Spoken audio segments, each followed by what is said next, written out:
আব্দুল হামিদ মুখটা যেমনই হোক, রাষ্ট্রের 2 বারের প্রেসিডেন্ট। কোন সংস্থা জানে না তিনি ভিসা খাচ্ছেন? কোন সংস্থা জানে না তিনি বিমানের টিকিট কাটছেন? কোন সংস্থা জানে না তার ফ্লাইট পাঠায়? আমরা আজ পর্যন্ত ঢাকার বাইরে বাংলাদেশে বেড়ে যেতে পারি না, সব টাকাস্থায়। উনি ভিআইপি রুমে গেলেন, আমরা গেলে তো স্যার একটু বসছেন, মানে উপরে যোগাযোগ পাওয়া যায়।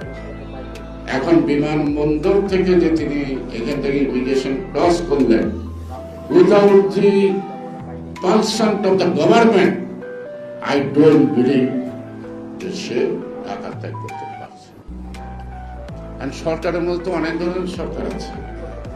আমি আবিষ্কার করছি মাধ্যমের সরকার, একটা ডক্টর ইউনুসের সরকার, আর একটা ছাত্রদের সরকার।